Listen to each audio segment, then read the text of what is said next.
Hey, everybody, and welcome to another episode of the Retro Wrestling Review USWA podcast. I'm your host, Gene Jackson, and join me in welcoming my co-hosts, Josh Briley, and the returning Richard Mulliken from P3 Radio. Guys, how are you doing? I'm great. How are you? So Well. it's been a long week, guys, and if anyone asks, I was here all week last week.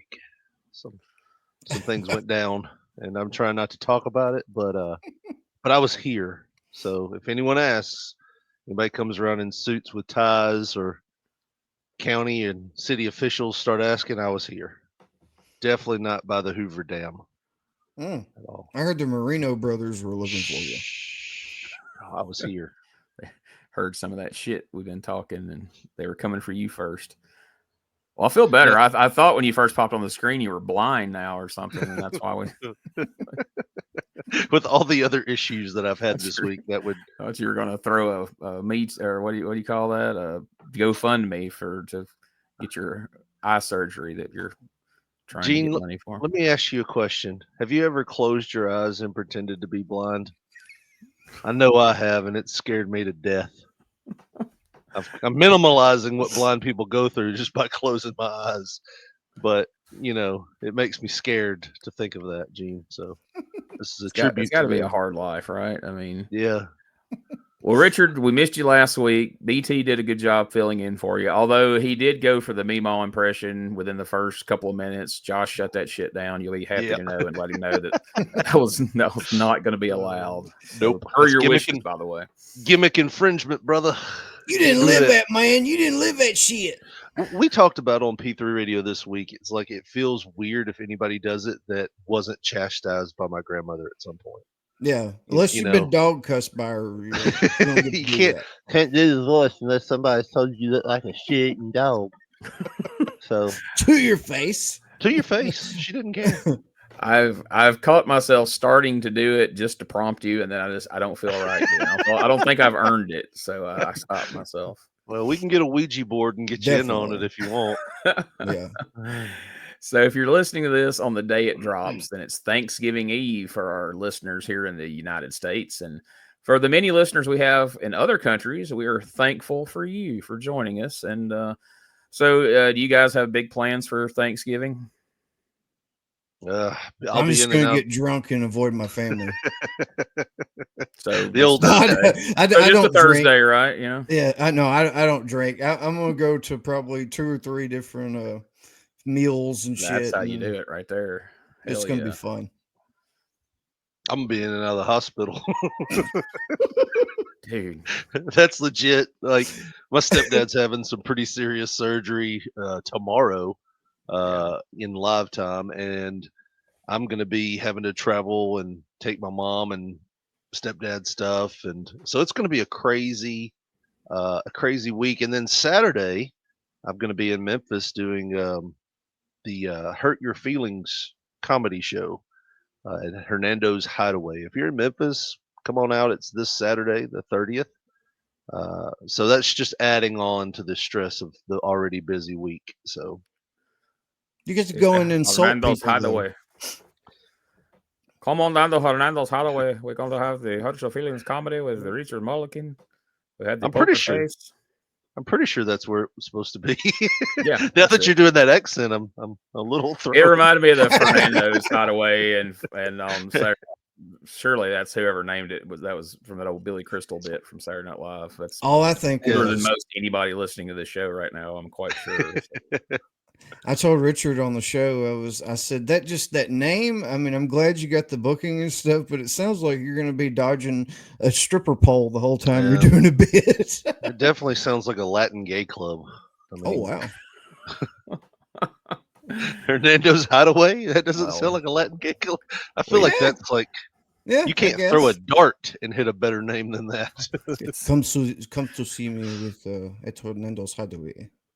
I might actually say something about that. Formerly known as Benito's Back Door, but they got Gene knows how, for whatever reason, I tend to want to attack the venue that we're in. That's his gimmick. That's his gimmick. I don't know why. Hey, it's the don't know hurt why, your but- feelings show. They Yeah. should not. They should be Exactly. immune. He's like, fuck this place for letting them do our comedy here. I'm gonna trash the shit out of them. Well, last show I did for Gene, they had a TV that was on, and it just said audio 1, source not found. And I was like, I want to do a bit where I'm like, no one tell me what happens on this show because I'm recording it at home. And it was just, and I was like, I don't want to do that though because it's the venue that's led us to the show.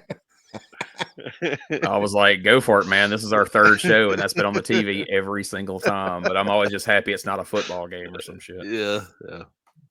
But it's good times. Good times. Well, we certainly are praying for the best with your, stepfather's surgery, and we hope the comedy show goes well. And I know that's gonna have you out of pocket for next week's show. So, folks, you didn't get Richard last week. You're getting him this week. So enjoy him while you have him, because next Treasure week me.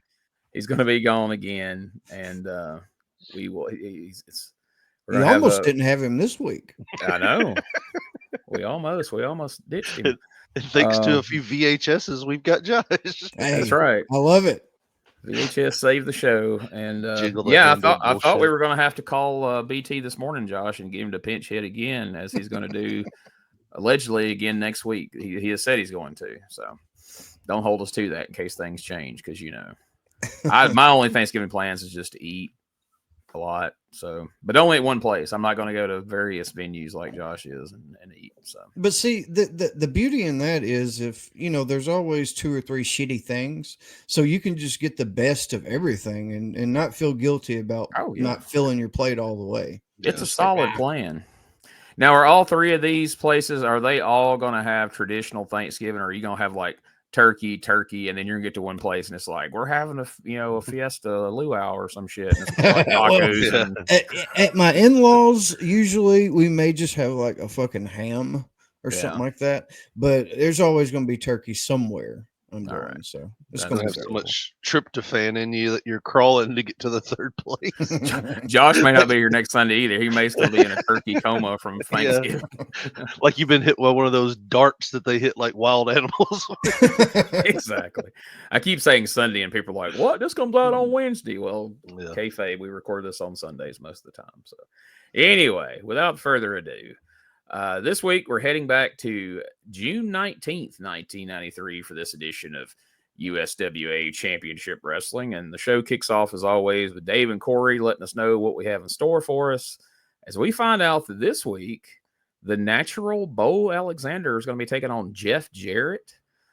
Tony Falk's going to be back against the returning Uncle Danny, Nightmare Danny Davis. And guys, I can only imagine what Meemaw would be thinking right now. It's like, so it's Danny Davis versus Tony Falk, Falk's on a seemingly endless losing streak, but it's Danny Davis. Who's she going to pick in this one, Richard? It's actually a movable object meets the irresistible force negatively.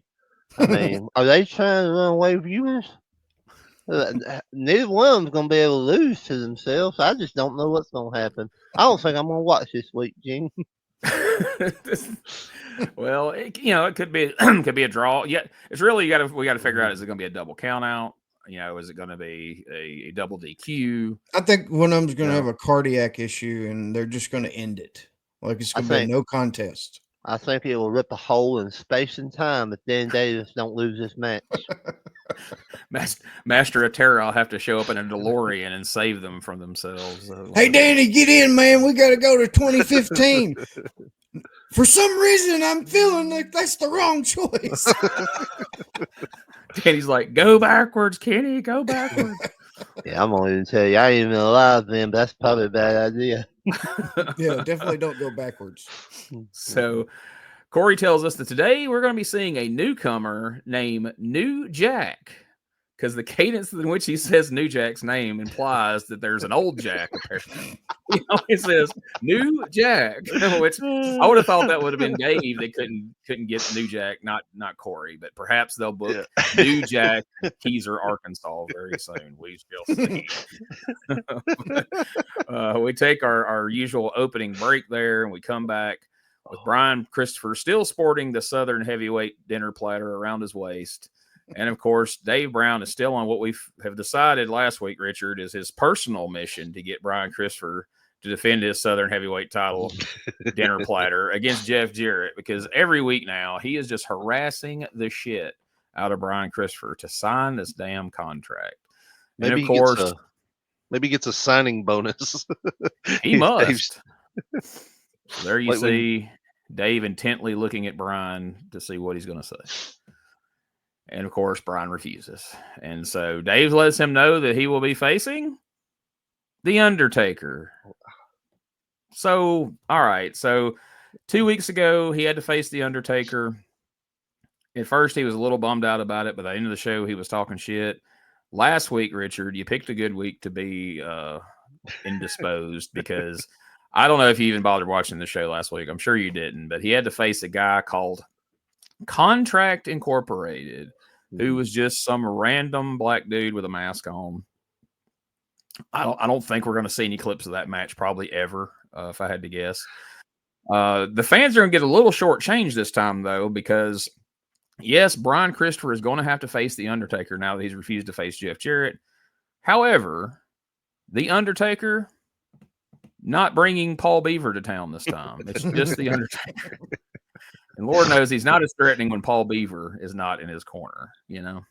Yeah, I was confused by this, Gene. After missing the week, I remember I texted you and Josh, and I'm like, I think something's wrong with the tape, because the first 2 or 3 minutes of the tape has like Memphis commercials, so I was skipping through, and I skipped through to Brian like talking to Dave, and he's like, "All right, well, if you're not going to sign the contract, I want you to take a look at this right here," and it's The Undertaker, and I'm like, we've seen this. Like, Yeah. like what's going on? I'm so confused. And then Tony Falk, it was so weird. Like, I didn't know. Like, I thought, I'm like, am I living in a parallel universe? Like, didn't this already happen? Last week felt like we start with The Undertaker, and then we drop 100 steps down the ladder to Contract Incorporated. Now we pivot back to The Undertaker. Brian gives a bunch more conspiracy talk. This week, he says he has a contract he wants Jeff Jarrett to sign. So Jeff Jarrett comes out to let Brian tell him all about it. And it feels like we've now taken a time machine back to January of '93, because now we're back out here with Brian Christopher trying to convince Jeff Jarrett to put his hair on the line and other people wrestle in his place. Blah, blah, blah. We get all this, so now it's, will Jeff sign the contract that Brian wants to sign? Will Brian sign the contract that Dave Brown wants him to sign? And in the end, we end up with a hair versus hair match between Jeff Jarrett and Tony Falk for Monday night. And we'll talk more about that when we go over the card later. But all that brings us around to our opening match of the day that we just talked about a moment ago. Nightmare Danny Davis taking on the legend Tony Falk. And come on, we can't have a Danny Davis match, especially against Tony Falk, without seeing a little bit of the action. So let's check out a little bit of Nightmare Danny Davis versus Tony Falk, and we'll talk about the ending on the other side. If it's not a double count out or a time limit draw or a double down, I don't know what it could possibly be. So let's see what they hit us with. Brian Christopher is out here with him. Referee has called for the bell, and Corey, we're underway with action. This one should be a good one. Look out for Christopher outside. Yeah, Dave, we're underway with it with the Nightmare Danny Davis, USWA middleweight champion, in against the legend Tony Falk. Put Falk in. Good install from Danny Davis. Nice arm drag to take it. Brian Christopher, the Southern heavyweight champion, in his corner. And Falk goes after Danny Davis, slams him into the turnbuckle. Does everybody see that? Take a look at the legend Tony Falk. He's been a changed man ever since he's been with me. That's Brian Christopher with... He's changed his ways from losing to winning. And if it wasn't for the cheating that Danny Davis is doing, he would have done beat him by now. Oh, look at this. Danny Davis takes it down. Too, by milling away on Danny Davis. Interfering, as usual, from Christopher. Kick from Davis. It staggers Falk, but doesn't get him down. Oh! DDT, Tony Falk. Takes him down to the mat, this Davis. Oh, yeah, Danny Davis picks him up at a big body slam on Tony Falk. About a 6.2 on the Richter scale when Falk hit the mat that time. Danny Davis over on the bottom rope. Oh, look out.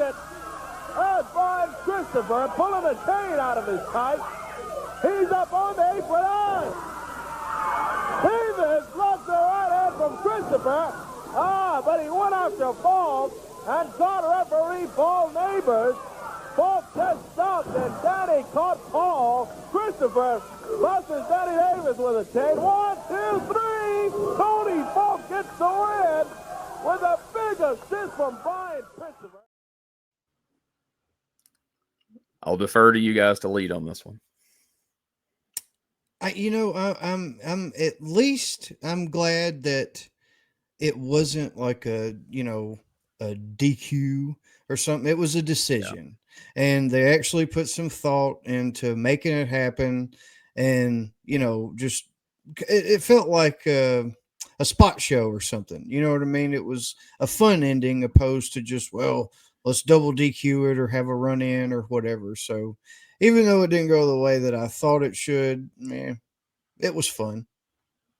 Richard? I think maybe he needs to start putting in applications for different employment, because he has officially lost to everybody in the USWA now.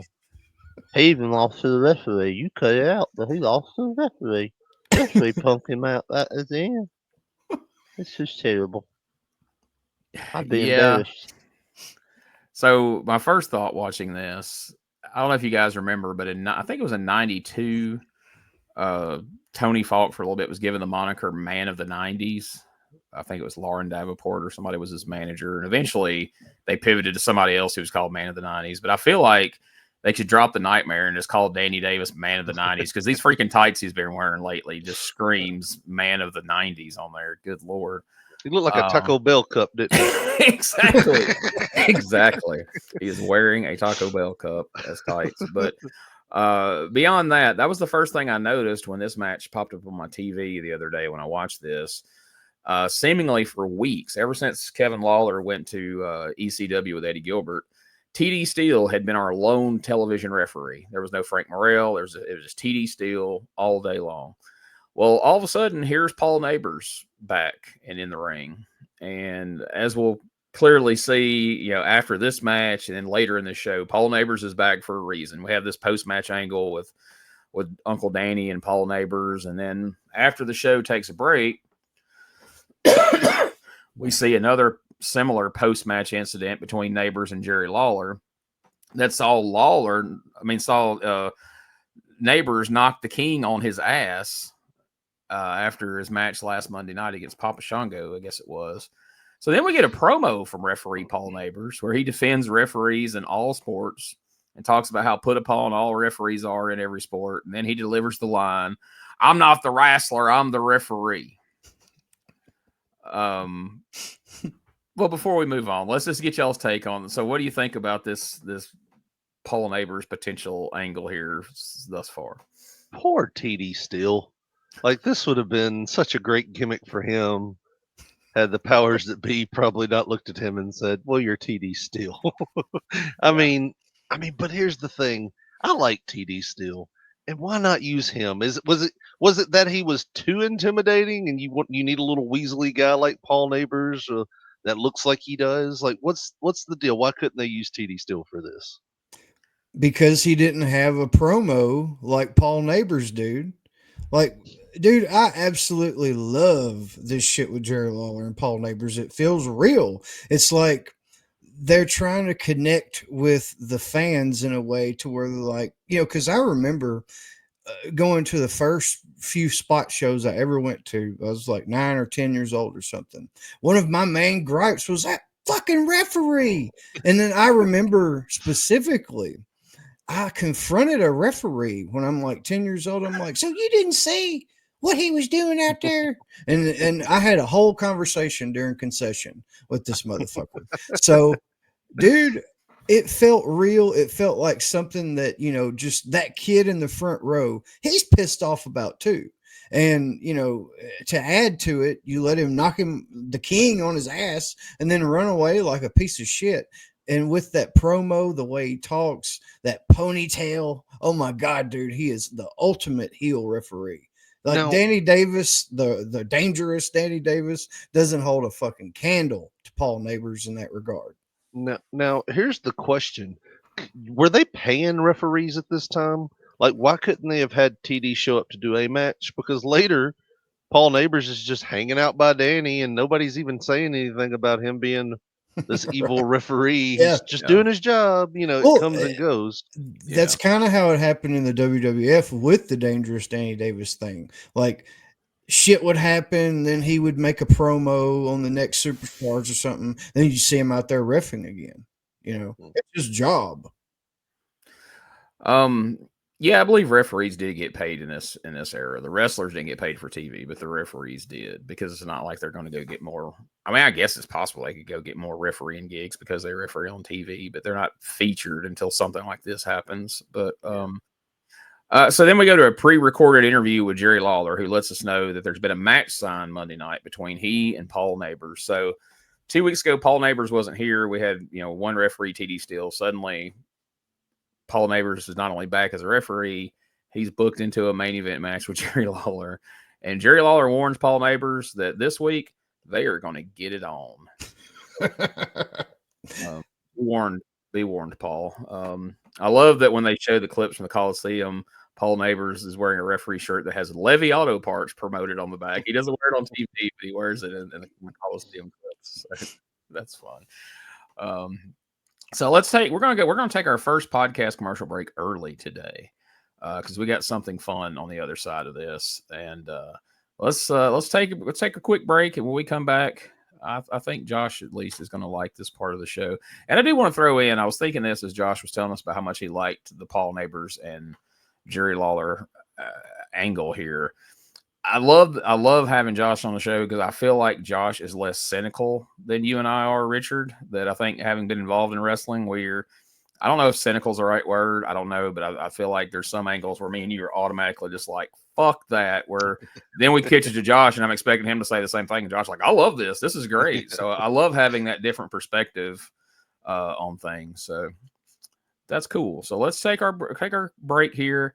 When we go, our commercial bumper, since we only talked about it, and the reason I didn't show you a clip is because I knew it was in the commercial bumper. Let's see what we were just talking about Paul Neighbors putting Jerry Lawler on his ass, and that is not exaggeration. Check this out, and we'll be right back on the other side of these commercials.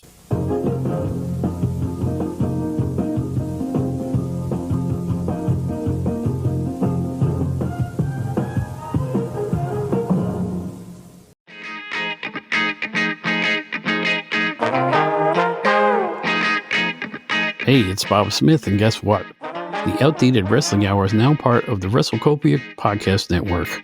But hey, no fear, you're still going to hear the unique guests, comedy, music, authors, journalists, funny people. Who knows who's going to end up on the Outdated Wrestling Hour? Remember, it's all new and all old.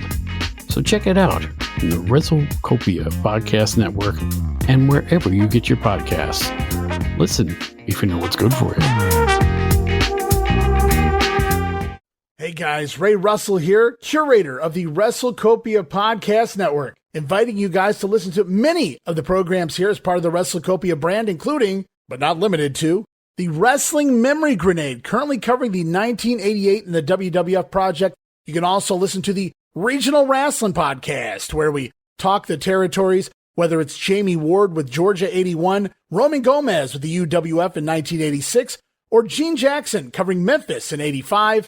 3 projects going on right now over there at Regional Wrestling. You can also listen to the Wrestling Stoop with the legend himself, Bob Roop. Bob goes back in time each and every week, covering not just his career, but countless stories and interactions with hundreds of wrestling names spanning his 2 decades in the business. But that's not all. You can also check out the Puro Wrestling Academy with the professor of Puro Resu, Mr. Dan Ginnity. Dan and I go back in time and cover the history of Japanese professional wrestling in the English language. And you can listen to all of those shows and more, all part of the WrestleCopia Podcast Network, located over at WrestleCopia.com. That's WrestleCopia.com, and anywhere your podcast streaming needs are met, from Apple to Spotify, Pocket Cast, and beyond. And while you're at it, why not subscribe to our social media guys for all the latest goings on here at the WrestleCopia Podcast Network. Plus, I'm constantly adding old school video clips and pictures from throughout wrestling history. You can follow us over on X, formerly Twitter, at Wrestling Grenade. That's at RASSLIN Grenade. Also, follow and like me, Facebook.com/Wrestling Grenade. And why not subscribe to YouTube.com/Wrestling Grenade. So if you're looking to support that next up-and-coming podcast brand, please consider making it WrestleCopia. So we want to thank our sponsors, but guys, did you say like Paul Neighbors put that one right on Lawler's chin? There was no choice but to sell that. Lawler was going down. Paul Neighbors put him on his ass. That was impressive. I think Paul was pissed off at King for wearing them pink tights, man. Like, what the hell? Everybody was just this weird fashion shit going on during this time. Jeff, Uncle Dave, Lawler, all of them. Like, maybe there was some fashion influence going on or something behind the scenes. They were all banging around like a fashion designer or something. Did you see those tights Falk had on under his singlet there? Would that have been something that come from your grandmother? I never remember seeing him over there, but I mean, yeah. He wouldn't have been memorable, let's be honest. Well, no, I it would have been like, remembered oh my it. God, Tony Falk is here. My grandmother's pinch me. Well, I just didn't know if maybe Uncle Danny was like, if you buy 6 pairs of tights, I'll put you over on TV. But that's the only way. I mean, it could have been. Not to go backwards, but did anybody else notice that other than the wrist lock, he sold none of your uncle's moves? He DDT'd his ass. He body slammed him. He got up both times like the freaking Undertaker. They were probably mad that he was starting at school in Jeffersonville. They couldn't take it out on him. Show folks that none of his shit works. They're going to learn a bunch of moves that even Tony Falk don't even sell. Except for that tombstone. That tombstone's a motherfucker. I just wrote it. Tony Falk was so fired up to finally be winning a match, he just forgot about selling and everything. He just wanted to get nobody's going to believe this back home. I'm winning. Little LT's going to shit his pants. But no, you were talking about Paul Neighbors. Maybe he was mad because they made him wear a sponsorship on his back like he was the left field dugout wall at a baseball stadium. Like, I ain't no hooer. Not since Renegades Rampage have we had a referee out there having to wear a sponsorship on his back. Right. But that Renegades Rampage stuff wasn't so like visually appalling though. That big ass Levy Auto Parts was just gaudy. At least they got like a decent logo with the Renegades Rampage stuff. Yeah, looked like they put mailbox numbers on the back of him. I feel like the guy from Levy Auto Parts just slipped Paul Neighbors like $20 and like, hey, if you'll stick mailbox letters on your shirt that says Levy Auto Parts, we'll slip you a 20. He's like, I can't wear it on TV now. I'll wear it down at the Coliseum though. They got rules. I ain't a wrestler. I'm a referee. They're like, we know. Just wear it out there. You're out there longer than anybody else tonight. They'll see you through the whole show. I just wish it had been an ad for Hubcap Annie myself, but I guess that's later on. But I wonder how much money they made off the Red Man Tobacco Company after all those years. I don't know, because they got their use out of that freaking mat, because that was years after that damn deal, and they were still, I mean, the Red Man had turned black at this point. It was almost racially offensive to use that mat. It was technically, looking back, the Red Man shoe wasn't the most visually, what is the word for it today, in the cancel culture nature. It wouldn't have been, it would have been tone deaf, as the kids say. Exactly. Yeah, I'm surprised we don't get a call. Hey, you can't show those clips, whatever the Red Man mat's in the frame there. But we come back from the break, and now Miss Simpson is out in workout gear, no less, and she has some words for Miss Texas. So let's check this out. Match coming up. Bo Alexander against Jeff Jarrett.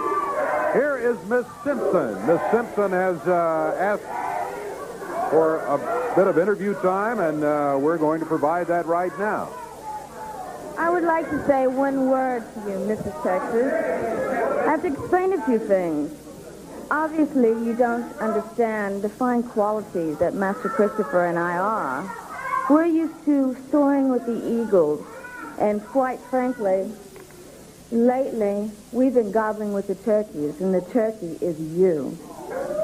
On Monday, you want to challenge me to a back alley street fight, and everybody knows what a back alley street fight is. She wants to try and humiliate me by shredding off my clothes.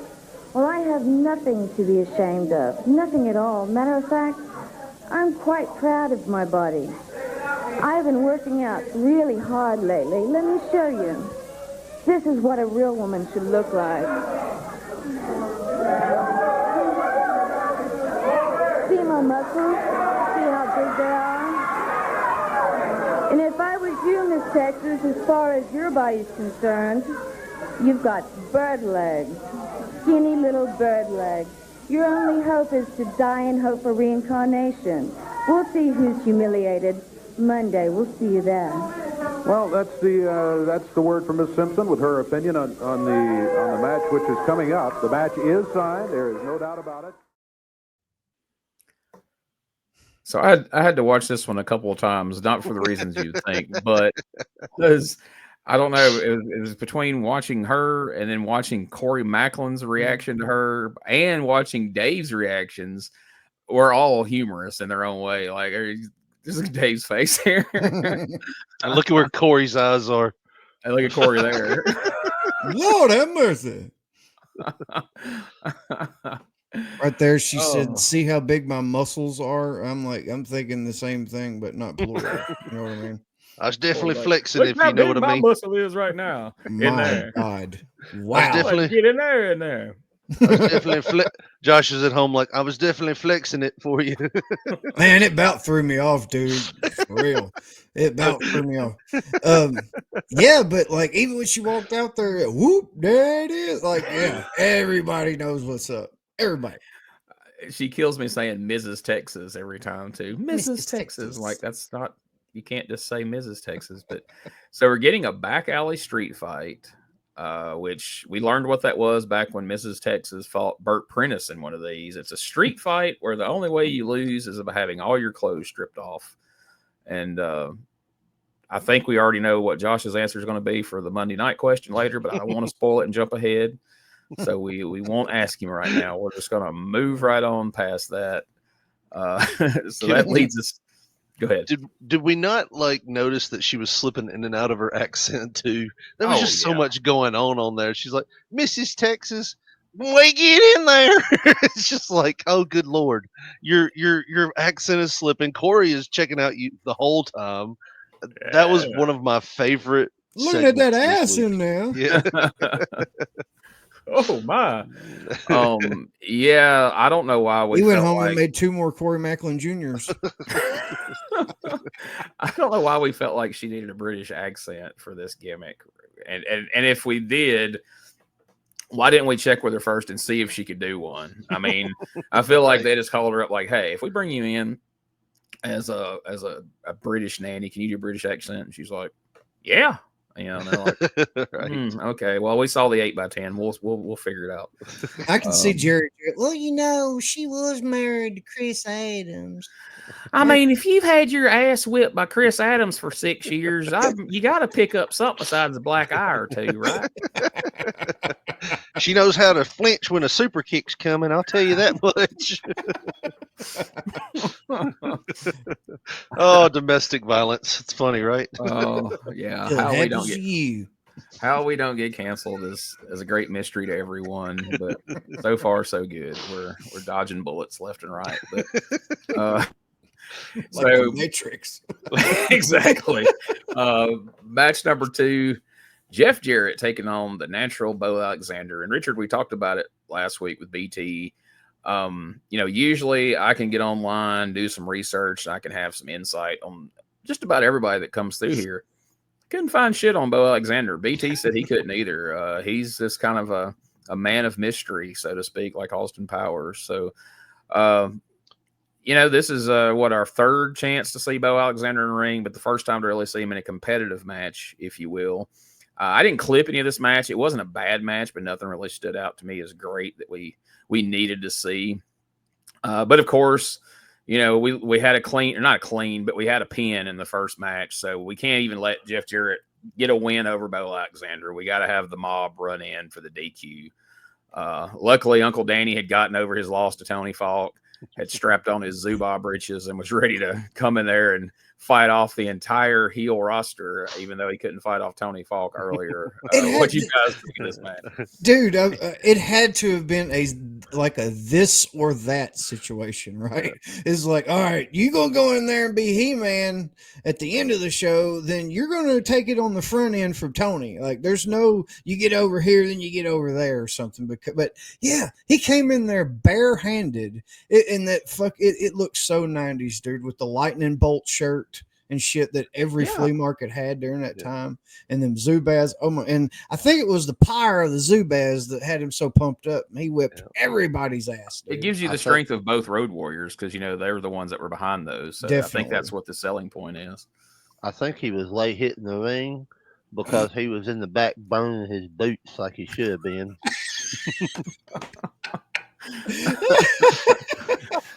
But yeah, I think I'm going to call him Man of the 90s, because I just thought the freaking Taco Bell tights was, the most 90s thing. Then he comes out in these Zubaz and that freaking shirt. And I'm like, he's got a new gimmick. He's just not telling us. Like, holy shit.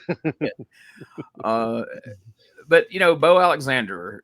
So, again, just generic heel number 47. It feels like if you click the, button on one of these video games, that's the guy it would just spit out for you if you didn't feel like creating one yourself. It's like if Chick Donovan and Candy Devine had a baby. Yeah, right. Timu Chick Donovan.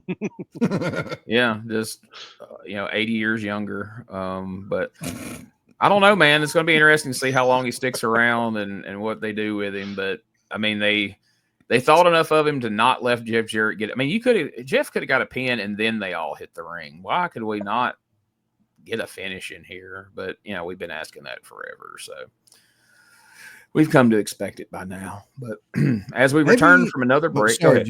No, maybe they had big plans for Bo Alexander at some point, because they were suckers for a good look. They were suckers for big guys, suckers for a good look, and he does look good comparable to a lot of the guys there. I mean, but Tony Falk. Yeah, but I mean, it just seems like they have these other plans for him. Then maybe he supremely screws up in the future or something. Because nobody knows what the hell happened to him. Because I mean, it looks like to me you could put him out there getting a win over Danny Davis, but then he's got to lose his hair on Monday night. So that's why we're using Tony Falk, because Tony Falk's the only guy that's willing to get his head shaved once every 8 months or however long it takes him to grow it back out. So that he can at least get a couple of wins in the meantime. But I don't know. We talked about it last week. He's one of those guys that, to look at him, 6 months in the past, 6 months in the future, he probably would have been just another enhancement guy. But we're in such dire straits right now, needing talent.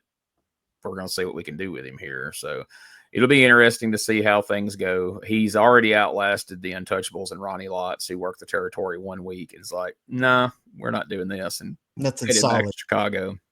Still didn't see anything solid all the way back, 500 miles. So we take another break, and when we return, it's USWA's Queen of the Promos, Miss Texas. And Josh Richard wasn't here last week to hear that promo where nobody pulled her string because she didn't use any of her stock lines. She almost seemed like she was there to prove us wrong. Yeah. So I'm kind of interested. Last week's promo, and I forgot to mention this on the show, but I want to see if you agree with this, Josh, because I know you watched last week's show. Last week's show felt almost like who was the Will Ferrell Anchorman, Ron Burgundy? Yes. It almost felt like a Ron Burgundy promo where her delivery felt like she was reading. I know she wasn't reading it off the screen, but Miss Sampson, I'm going to be down there. The emphasis was on like all the wrong words. It's like there was commas put in places there couldn't have been, but just the way she emphasized things, it felt like she was reading it where somebody had put weird punctuations in at different times. So I want to see if this week's promo comes off like that or not, because that's certainly how last week felt. But again, I'm 99.9% sure Miss Texas was not reading that promo off a monitor. So take from that what you will. But here we go, Miss Texas. Yeah, that's nice. Here she comes, Miss Texas right here. And I guess you heard what Miss Simpson had to say earlier. Yeah, yes I did. Miss Simpson, you British bimbo. Back alley street fight is my favorite. Now, Monday night, I'm going to rip all your clothes off and show off those 2 pig legs of yours. You claim that you're not ashamed of your body? Well, you should be. 'Cause if I had a body like yours, I'd shoot myself. The word from Miss Texas. Get ready for that one, fans. It is going to be something to see.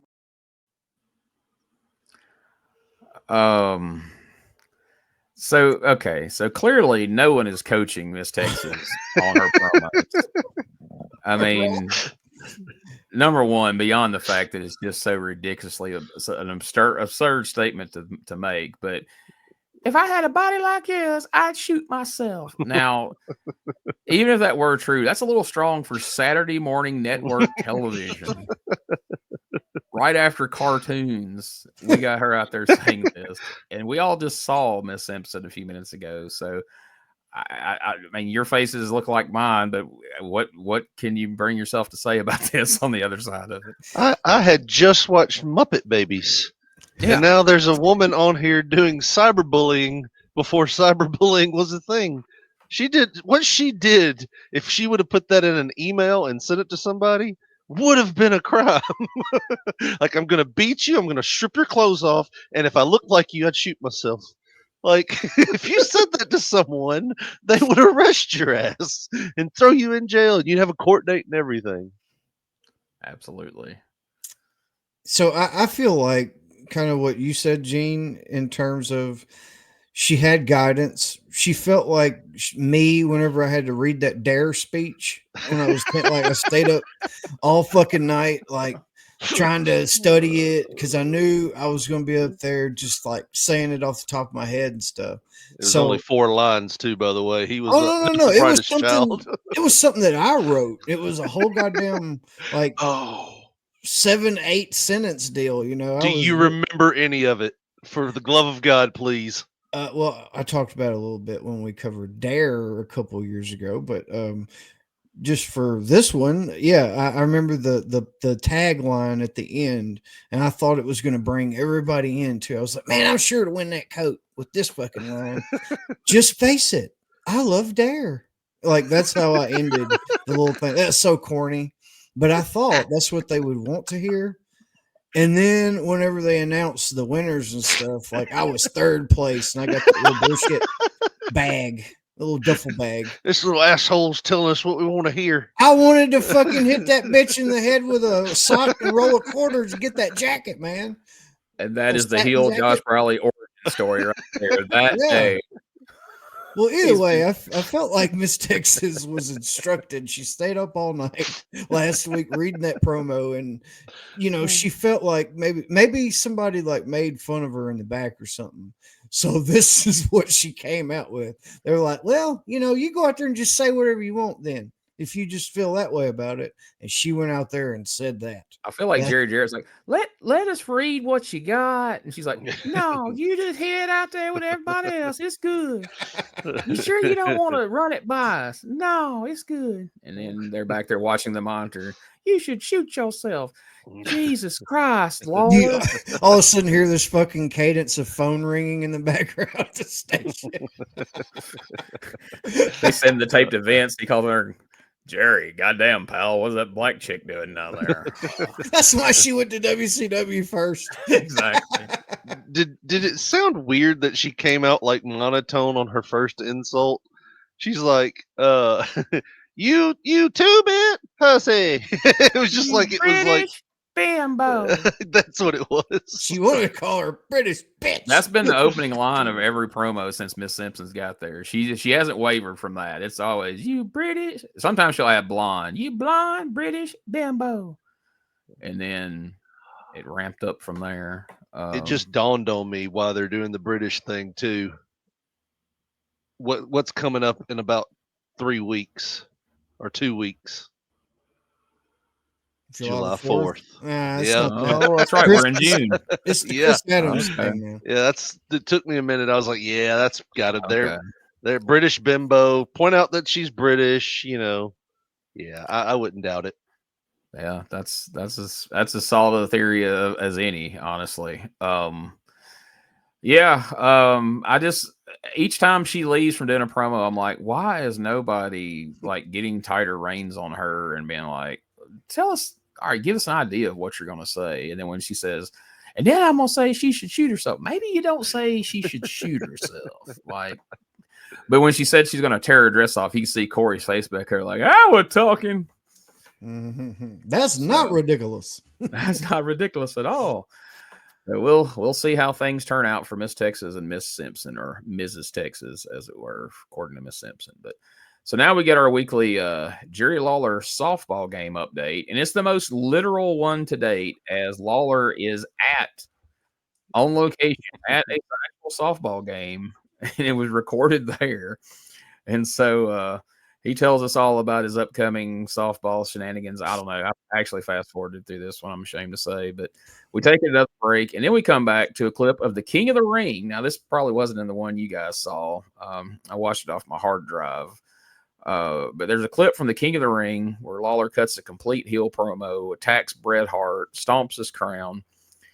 And then they are a promo of Lawler trying to spin it to where he still looks like the babyface, even in Memphis. Personally, I think it might have been easier to sell without showing the footage. Maybe we just talk about it. We saw a little bit of what he actually did. But, I mean, then again, it's an opportunity to show Jerry Lawler on a WWF pay-per-view and show that, you know, the show ended with him taking out the winner, a guy of the stature of Bret Hart. I guess it's too good an opportunity to pass up. But boy, it doesn't paint him in a great light here in Memphis when we're trying to keep him babyface. What do you guys think? Yeah, I always thought that was a strange dynamic that they had, where he was going to New York and beating up the baby faces there and talking like a complete asshole, and then coming back and being like, we're not going to stand for that here in Memphis. And he's like, what'd you just say in New York? What'd you just say in WWF? So yeah, this was always that sticking point in my mind. From this point on, Jerry was just a heel. Even when he was in Memphis, I couldn't cheer for him as a kid because I looked at him as a heel. Yeah. Yeah, I kind of had that feeling as well back then. And I remember watching King of the Ring and watching him do that. And I was like, oh my God.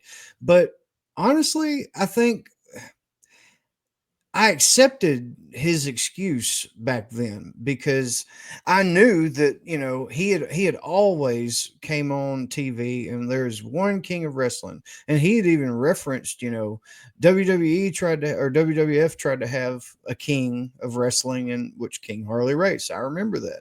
And I'd heard him reference it so much. It was like, okay, well, there is only one king, and I could understand why he would be pissed off, but you figure he should be pissed off at WWF, not Bret Hart personally, but whatever. I liked Bret Hart a lot at the time, so I was kind of conflicted. But like I said, I accepted what the King said at that point, and just kind of okay, good guy here, bad guy there. So in '93, I'm like 16 years old. I've watched Memphis my whole life. Jerry Lawler was one of the first people I was ever a fan of. And while I did like Bret Hart, I didn't care. Jerry Lawler could have showed up on a pay-per-view and pissed in Bret Hart's mouth, and I'd still be like, yeah, that's right. You show him, King. Fuck that guy. So I was still Team Lawler no matter what, whether it painted him in a bad light or not. I was going to support Jerry Lawler against whomever. But like I say, looking back at it now, knowing what I know now from a psychology or just common sense perspective, it's like, I don't know, man. It's a tough sell here. But I think most of the Memphis fans probably felt like I did. But it's like, this is our guy. And if he goes up there, because he's been telling us for years that it's a big cartoon up there and it's all, they don't do what we do. They're not wrestling, they're entertainment and all that. But then that's the other part where you're thinking like, I mean, my logical side comes into it. I'm like, so Lawler, when you go up there, is that just entertainment, or are you really beating up Bret Hart? But all the other stuff's a bunch of bullshit, because at that time I wasn't technically smart to all this stuff. So I wondered about that, because I believed when I was a kid when he said it, like, okay, so this Memphis and Continental and shit's real, but the WWF, that's all fake entertainment stuff. So then once he shows up there, I'm like, is he really there beating people up, or is he doing the entertainment? What's happening here? So lot to kind of work through back in that time period. So Dave Brown welcomes out New Jack, or New Jack, as Corey says. Let's check out this promo. Then after it, we're going to talk about the promo, and then we're going to do a watch along of the tag team match that will follow. If for no other reason, just to see the Burt Prentice shenanigans at ringside during the match, because you can't really appreciate them from just a clip or still shots. But first, let's hear a promo from New Jack, and it's kind of a long way from the New Jack we'd all come to know and you either love or hate years later, and especially his Smoky Mountain stuff about a year from now. So let's hear New Jack in 1993 in his USWA debut. New Jack, greetings from the fans as he comes this way, and New Jack, want to get a comment or two from you, and again, I really thought Mark Freer was going to be here with you today, but we're glad to have you. Yeah, Mark had called me, I was in California a couple of days ago, and he called me, and he said that, he was having some problems, he really wasn't satisfied with the way everything was going, with the way he was wrestling. And I told him, I said, Mark, what you need to do, I said, you need to go back to your roots, you know what I'm saying? And he was like, well, man, he said, I feel like physically I got everything going on, and as far as things in the ring, he said, that's going on. He said, but it's just, he said, I'm not happy with just, the way that people are accepting me. And I told him, I said, what you need to do is just go back and dig up your roots, find yourself, and then you come on back and be yourself. I said, don't try to impress nobody, you know what I'm saying? I said, just, go for yourself. And Mark is no longer with us as far as the guy that y'all knew, you understand? Now, my partner is the homeboy, you know what I mean? And he gonna come out here, and we done put something together, and we get ready to hook it up. All right, so you're going to be wrestling as New Jack and the Homeboy. Oh, here he comes, right here. Well, definitely a new look for Mark Freer, no doubt about it. That's right. That's what it's all about. He's doing his own thing now, and he happy with it, and both of us happy with it. All right, so yeah, well, so you've sort of been coaching his attitude to help him kind of get the proper mental frame of mind, I guess, to get in the ring. Is that what you're saying? Yeah, that's it. He got a whole different attitude, and as far as in the ring, his attitude is different. As far as out of the ring is different. But like I said, he's just being himself, and you're gonna see a big change in him. Well, I tell you what, I'm looking forward to seeing you guys together as a tag team. We've got the match scheduled right here, right now. As a matter of fact, we'll get some opponents out here, and we'll see you guys in that. Oh, Mark wants to hear the bass line, he says. That last line. So, that reminds me, like New Jack in that promo, Eddie Murphy used to do a character on Saturday Night Live in the 80s called Shabazz K. Morton. And this felt like a Saturday Night Live character almost. Like it wasn't the New Jack we would all come to know later. And then, of course, Mark Freer coming out as Homeboy is just a whole nother can of worms.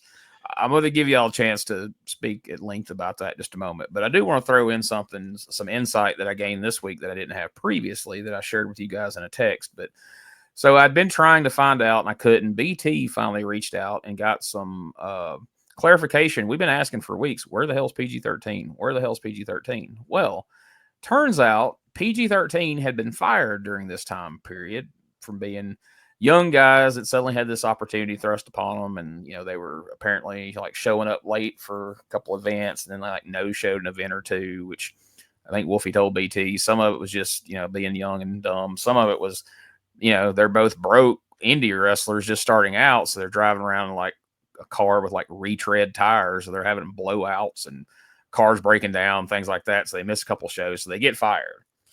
So knowing that now, and knowing that the last time we saw PG-13 on TV, they wrestled Simply Divine, I feel like they got fired. We need to replace PG-13 in a match with Simply Divine or a feud with Simply Divine.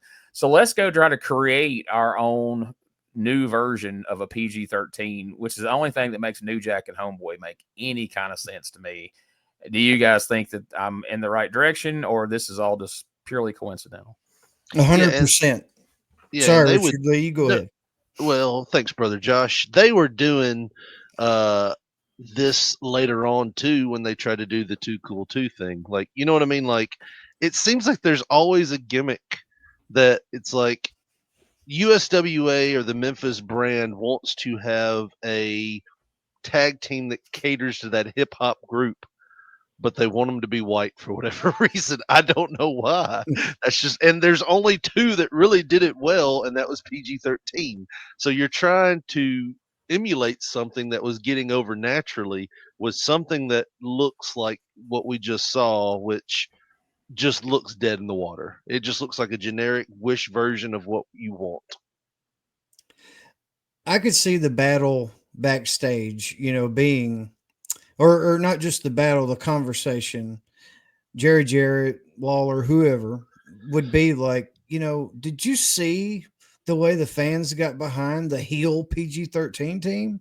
Like, they wanted to love them. They like that stuff. It's relatable to them, this and that, And you always hear about the big argument about PG-13 at first. They're too small. They're too small. Well, New Jack, decent size. Mark Freer, I mean, the argument about him for the last couple of weeks has been he looks great, but he's got some kind of head injury or something. So he's not good just being Mark Freer. We shit on his name. Like, could we not think of something else when we brought him in? We said that. Yeah. And it's like, I got it. Them guys are gone. We need another hip hop team. He looks great. Let's just play whatever the hottest hip hop song is right now and have him come out there and dance to it. That I could see that.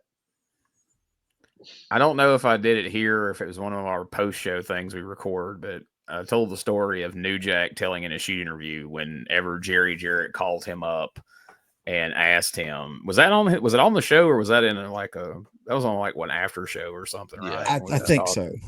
So I feel the need to tell it here because I find it funny because a lot of people would be like, so was this Mark Freer's idea or whatever? But New Jack said whenever they hired him and was going to bring him in, that Jerry Jarrett calls him up and says, "Hey, New Jack, what is it you guys call each other?"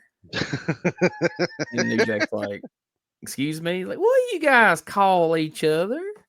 And he's like, "Well, one of the only things we call each other you could get away with would be Homeboy." "Yeah, Homeboy. Well, we're going to team you up with Mark Freer, and we're going to call him Homeboy." And so New Jack says he gets off the phone with Jerry. He calls Mark Freer up, and he's like, "Hey, Mark, I just talked to Jerry Jarrett. You and me are going to be teaming, and you're going to be called Homeboy." And Mark Freer's like, "Fuck a bunch of that. They're not calling me Homeboy." New Jack's like, so we get to the next TV show, and it's me and Homeboy. Mark Freer's like, "Absolutely not." And then fast forward to, and here's New Jack and Homeboy, and he's out here wanting to hear the bass line and wearing those freaking MC Hammer pants that look like somebody's mom sewed them up for him in the back before the show. Well, I felt like somebody was sewing right up to the last moment. You didn't buy those off the shelf somewhere. I mean, somebody was sewing those up to like right before, as New Jack's cutting the promo. They're like, "Just go. We'll have them ready, and he'll put them on. And then here he comes to freaking Dr. Dre. He probably got there, and they were like, "You didn't bring your Homeboy gear?" And he was like, "No, I ain't doing it." And he's like, "Well, you're wearing some of the Harlem Nights old reject outfits that he had here. Go ahead and put them on." We cut Nelson's pants in half and then split them up the middle of one leg. That's one leg of Nelson's pants.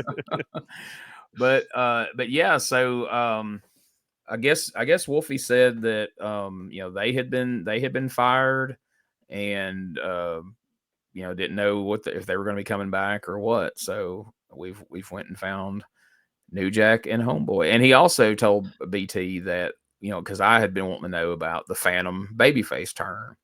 And he said that the powers that be decided that since they really hadn't done anything horrible as heels to really put a bunch of heat on them, and everybody had just been cheering them anyway, regardless of what they did, they figured there was no need to shoot an angle, just bring them out as babyfaces because people are already treating them like babyfaces anyway. I mean, what have they really done wrong besides beat up Danny Davis? I mean, with a hubcap. Everybody Who beats hasn't? up Dan Davis. I just been They saying, beat who the- hasn't?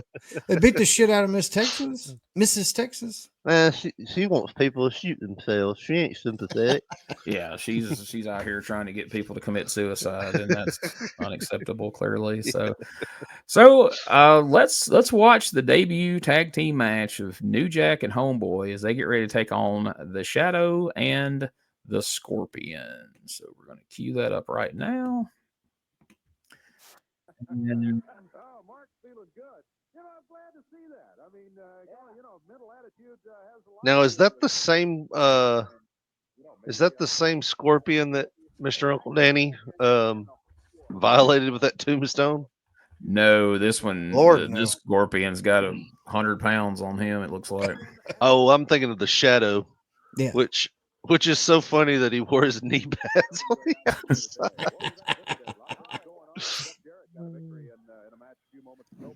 Speaking of being tone deaf, why did they put two guys in all black suits to wrestle the new black individual that was the new baby face?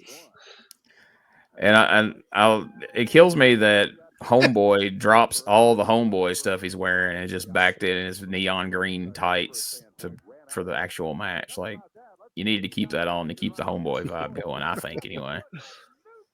If you're gonna wrestle in those tights, you need to just have on some like boxer briefs or something. Yeah, like New Jack could have lent him a shirt or some shit, but yeah. But It seems weird watching New Jack wrestle a real wrestling match.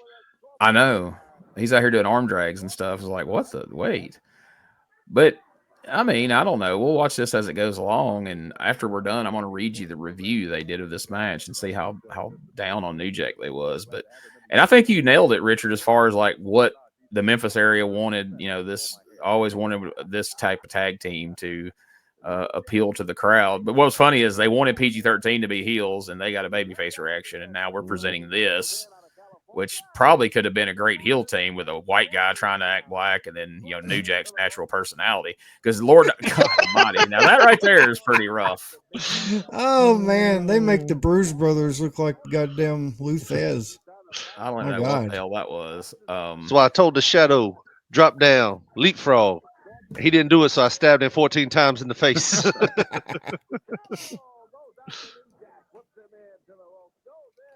What the hell was that? Oh my God, that's why he started carrying a knife. He's like, Yeah. fuck, I can't deal with shit like this. Get the guy with the head injury in here so he can wrestle their way. Yeah, Cornette certainly figured out an effective way to use New Jack. Man, for anybody who hadn't seen the Gangsters in Smoky Mountain, his promo of putting over O.J. Simpson right after the murders was, man, they had near riots in every little town across Kentucky. I can only imagine. Because, man, you go back and watch those promos that aired on all these little local stations, you're just like, I cannot believe this got aired. Of course, they had to put a disclaimer on all of them that, the opinions of New Jack and Mustafa do not reflect those of Smoky Mountain Wrestling or the television station. Right arm suplex here. Yeah. He learned in Mexico. Yeah. Well, I mean, New Jack was very new here. Yeah, I was going to say he does have to be. Oh, Jesus. Here he comes. This makes it for me. Shit. Oh. He looked like a bear scratching his back on a tree. But they've taken the tree away.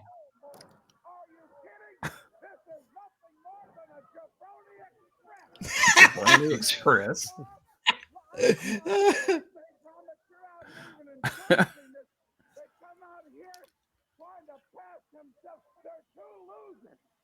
I wonder if this was planned or if they just said, hey, he did a right arm suplex. Yep. I wonder if this was planned or if they just said, hey, this match is, as we call in the business, the drizzling shits. Bert, get out there. Save it, Bert. Save it. I don't know. But it was right on time. Whether it was planned or not, it's what needed to happen. Because I mean, at this point, we're spending more time with the camera on them than the multiple right hand suplexes and headlocks from the ring. Good Lord! I think he just made the Mark Freer coming out of the closet comment. I need that little shit out of me. Like I said, watching it at 11:30 last night. Yes. I need that. We got a whole episode of Soul Train going on over here in front of the desk. I love it. I want that gif of just Bert doing all those dances. Just have it in the bottom right of my corner of my camera at all times. Honey Lizzo. How many knees is he going to drop on that Shadow?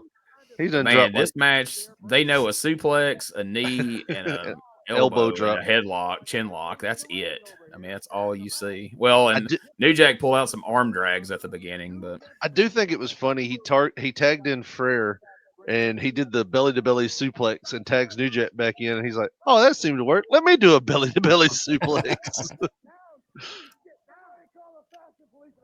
Bert's already blowing up. You can see him breathing heavy now. That's way too much. Way too much dancing. It's like Stephen Dunn with that outdated. Oh, somebody just call the fashion police against them. Oh. It's like the Shadow is wearing a medical boot on his left leg. Yeah. Probably from wrestling people like this. Yeah. What the hell was that? New Jack in there. Oh, there's another leg drop. Brother. This match has went what feels like an hour. Home front. Oh my God. That looked real. He's like, shit, I'm trying to end it. This is another instance like some of those Harlem Nights matches. Like, why would you give them this much time? Right. Good God. That's a man frustrated with being a homeboy. Oh. And I feel like he's trying to end it with these clotheslines, and they keep coming and breaking it up. So Burks is leaning into the dancing over here. Look at him go. Look at him go.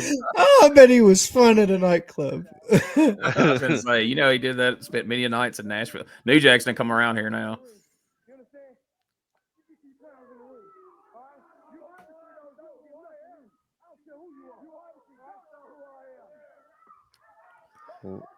Now, clearly, New Jack didn't have the reputation he would later for Bert to push him twice like this.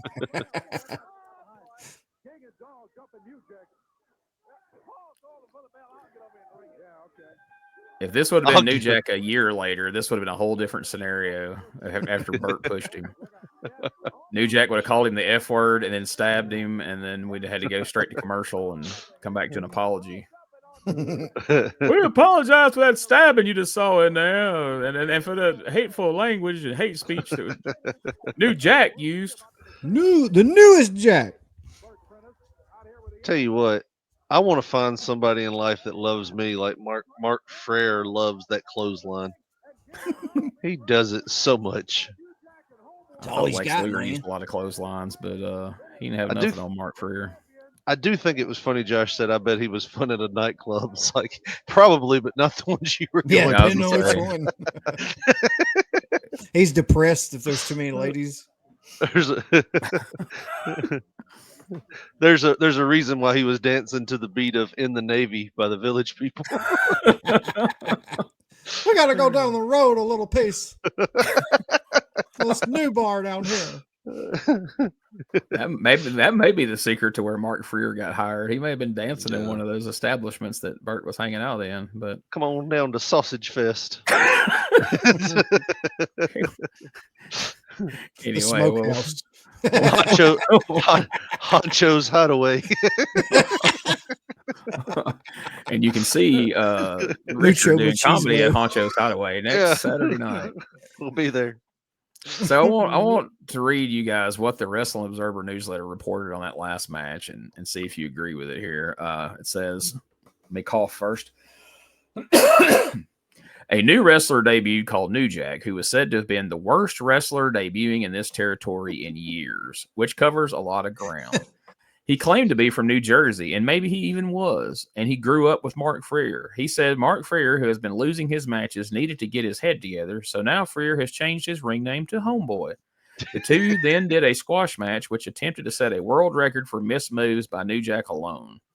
King, Dahl, and Burt Prentice came out during the post-match interview, and Jack and Freer ended up running them off. You don't even mention none of Burt's sweet dance moves through all that. You just say they come out at the end. Like, Yeah. I don't know. I think they kind of missed the boat on that report there. But I don't know, man. We've seen some, just in our time covering 93, we've seen some pretty terrible debuts for some pretty terrible. I mean, New Jack didn't come off great here, but did he come off as one of the worst we've seen debut? I mean, was he worse than Mr. Fantasy? No. Or the Italian Cowboys. Yeah, he wasn't worse than the freaking Marinos.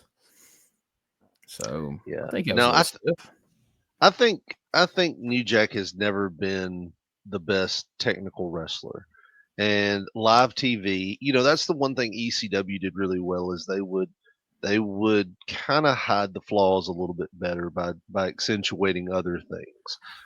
And what they were trying to do here was they were trying to put New Jack in a role that he was just never going to be meant to do. So it just looks unnatural. So I think that was probably what they're seeing, and they don't know how to describe that yet because they haven't seen New Jack in an ECW type match. So they're like, yeah, this is terrible.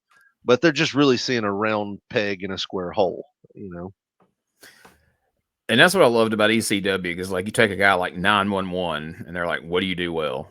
The choke slam. And Heyman's like, all right, that's all you're going to do. We're going to play Frankenstein and you're going to choke people, and then you're going to get the hell out of there. New Jack, what do you do well? I bash people with weapons and dive out of the balcony. Cool. That's what you're going to do, So, like you said, New Jack's still pretty new here. They don't know what he doesn't know. I don't think he knows what he doesn't know at this point.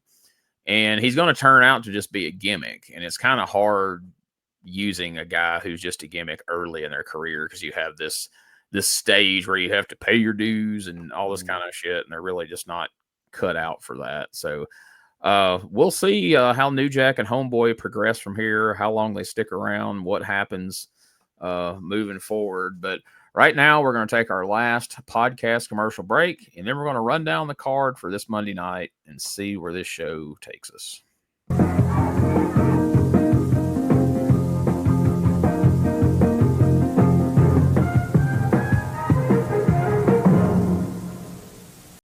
This is Wrestling Nostalgia, the podcast that dives into wrestling history. Hey, wrestling fans, I'm Dave Dynasty, and if you enjoy podcasts that are knowledgeable and history-driven, then Wrestling Nostalgia is for you. With great guests and fun interviews, there are over 200 episodes in our archives. We chat with several first-time guests and often cover topics not discussed on other podcasts. Look up Wrestling Nostalgia on your favorite podcast platform and visit all of our links at linktree/WrestlePod. That is linktr.ee/RASSLEPOD. And remember, wherever you go, whatever you do, be good, be safe, and keep on growing.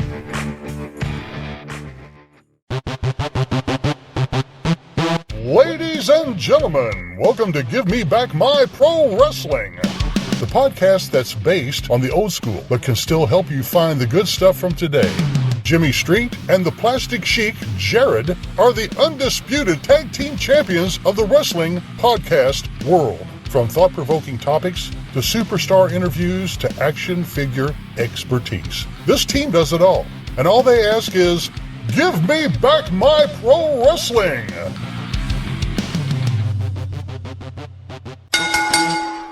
Every other Thursday, wherever you listen to podcasts.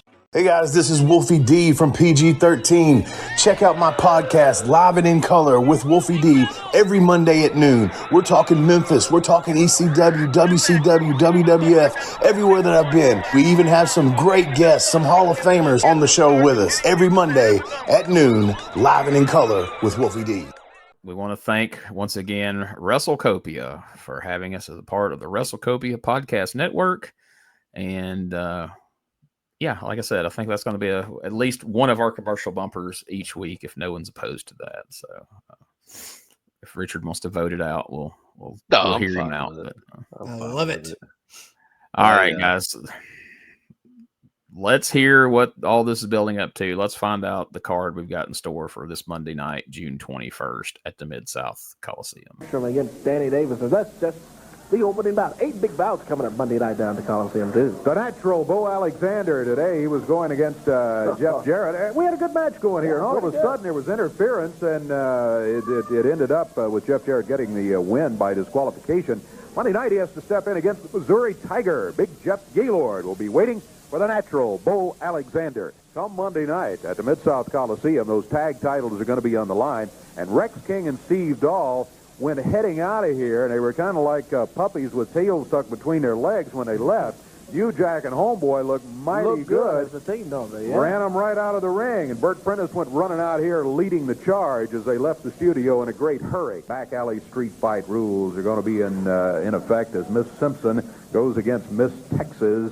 And following that, you got hair against hair. We had the contract signing right here. Brian Christopher, I don't think it came out exactly the way he had in mind. We'll tell you more about that in a moment, but the match has been signed. Jeff Jarrett against legend Tony Falk. Match is already signed. You either had to wrestle Jeff Jarrett, you would not sign that contract, therefore you will be in a return grudge match against The Undertaker. Undertaker against Brian Christopher. Your title will then be on the line. The defense will occur at the Mid-South Coliseum as Papa Shango will be going against Owen Hart. That added lights-out match, and from the reaction of fans here today, I think this is one that everybody is going to want to see. This one is worth the price of admission. Referee Paul Neighbors, I think, has made a giant mistake in challenging the King, Jerry Lawler, after he shoved him down in the ring a week ago, came back and hit him with a doubled-up fist.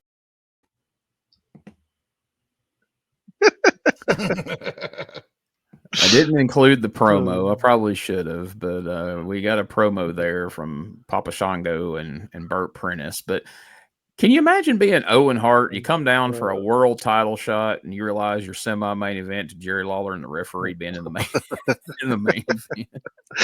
I love that picture you showed. It looked like brother.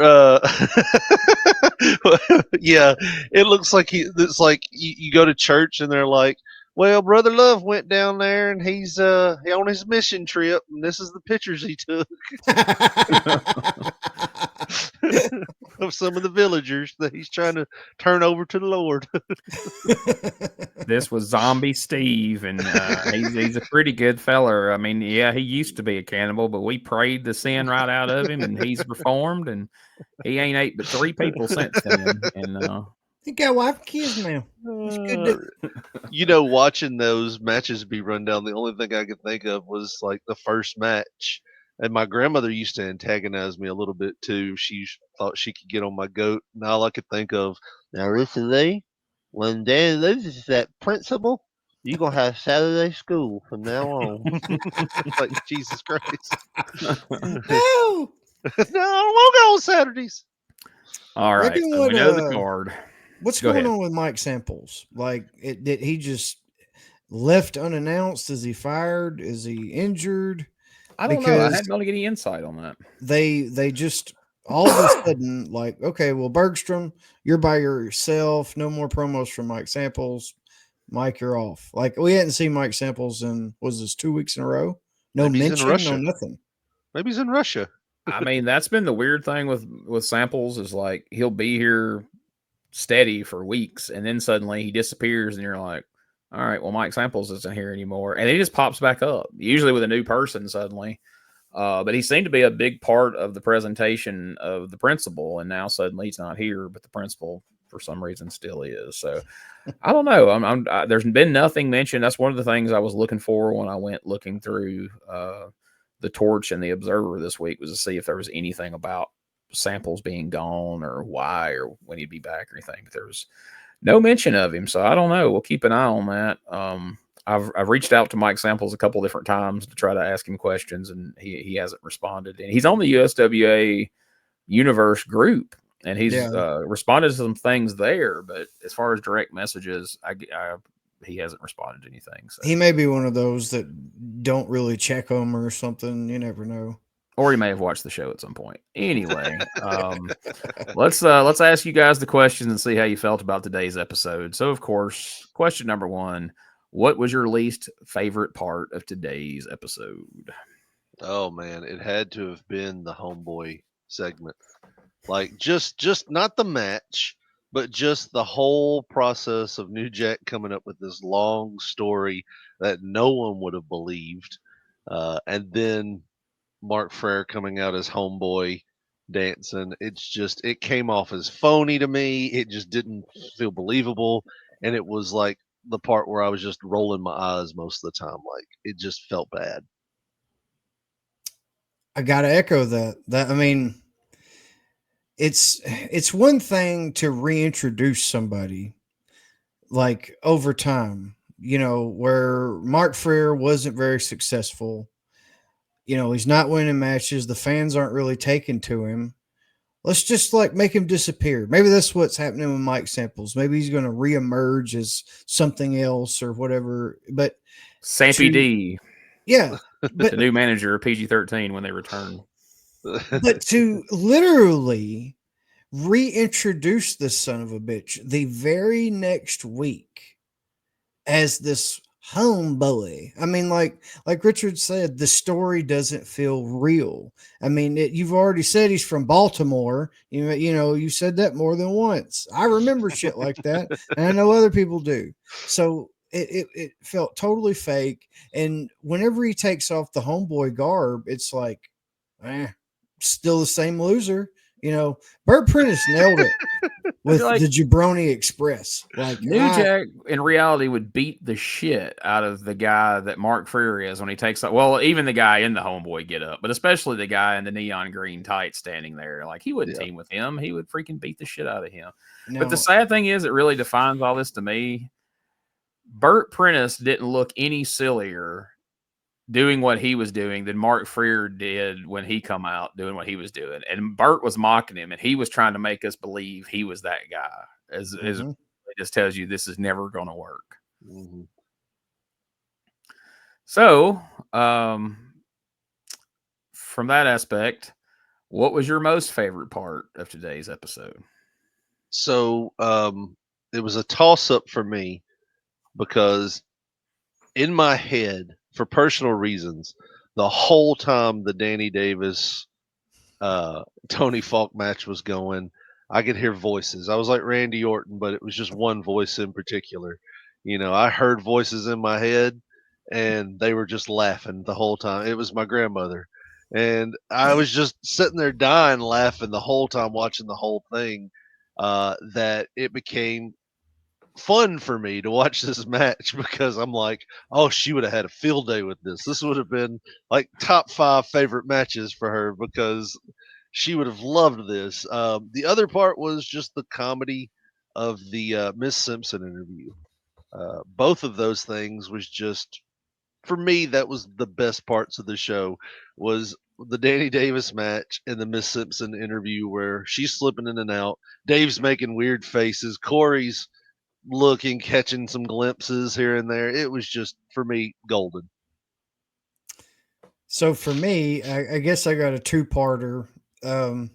Number 1 was the whole Tony Falk, Brian Christopher, Jeff Jarrett segment. Like that was really entertaining to me.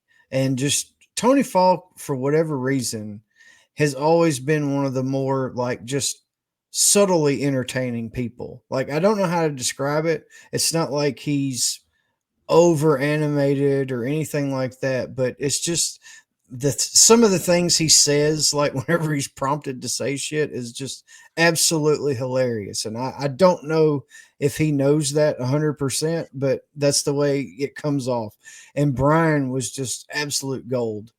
And then you've got the other end. The worst segment also encapsulated my favorite part, which was Bert dancing with Simply Divine and all of the shit he was saying. Like I said, he mentioned like something about the Mark Frere having to escape the closet or something. And then, you know, it just went on and on and on.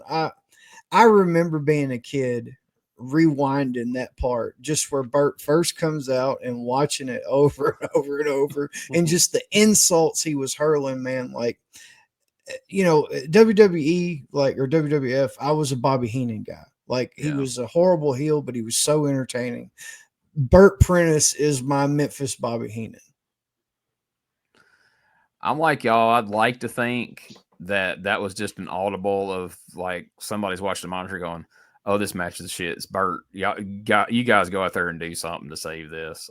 But then again, and clearly something was supposed to happen to set up this match. So I don't know. Maybe they weren't supposed to show up until the very end, like the Observer report said, and because there comes a point where you're seeing more of them over there with Dave than you're seeing of the match, and with good reason. Because it's like, well, how many freaking clotheslines, suplexes, and, you know, poorly executed belly to bellies can we see? So my favorite part of this show is the fact that I didn't have to see C.W. Bergstrom or Jeff Gaylord on my TV one time during this whole friggin' show. That apparently, maybe, just maybe, since they're booked with different people, we finally decided, you know, that feeds the drizzling shits. It's not going to get better. Let's just move past it.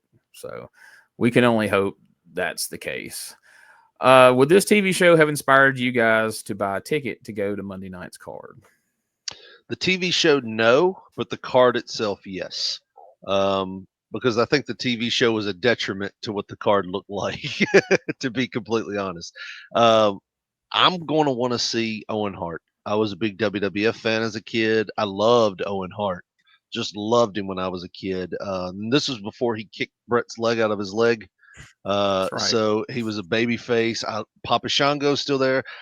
If I didn't get to go see the Undertaker versus Bryan, I'd go see that again. There's plenty of WWE guys on this card that I'm gonna want to get. So yes, I will buy a ticket and I will go to see this thing. And I might leave before Lawler pile drives the referee. I might leave before that because somebody's going to run in to set up the next feud. I know, so I already know where that's going. I'll just catch that Saturday. I'll get home and go to sleep early Monday night so I get ready to go to school because C.W. Bergstrom is going to be in high demand after beating Danny Davis. We shall see how that plays out, Josh. Yeah, 100%. I'm showing up. I mean, you've got the Undertaker versus Brian Christopher again. Like, if for whatever reason I missed it last time, I've got another chance. And even though Paul Beaver isn't going to be there, Brian Christopher sure going to bring that Beaver to the ringside. You know what I mean? So it's going to be all good. And then she's possibly going to get her clothes ripped off. So there's going to be my first live in-person tit that I'll ever get to see. Yeah. So I can't wait. The old Beaver there. So. Oh, yeah. And then, you know, Papa Shango, Owen Hart, and that's, you know, a WWF match in itself.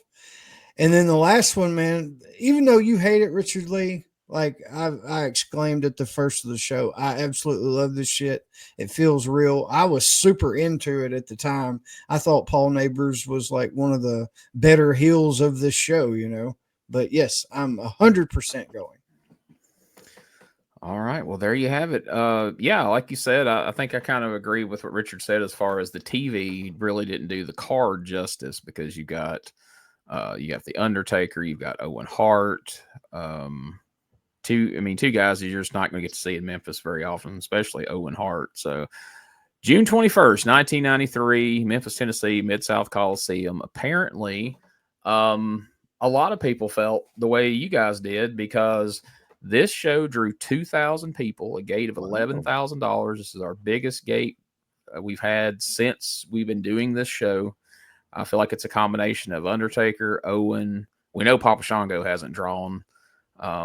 Miss Simpson, Miss Texas has been going on for a few weeks, so that's probably not what drew it. I can't imagine New Jack and Homeboy drew the house. Well, it definitely wasn't the dollar ticket opportunity. I mean, they drew a decent one then, but tickets were full price here, so that idea is out the window. Exactly, and Owen figures in because, yes, we had 1,750 last time Undertaker was here, but now he's back again in a rematch, which you think wouldn't cause as much of a stir. But now Owen Hart's here, and we've boosted up, drew another 250 people. So Let's take a look. Well, no, I'll tell you what. With this many WWF people on the card and everything that figures in, we got to do it.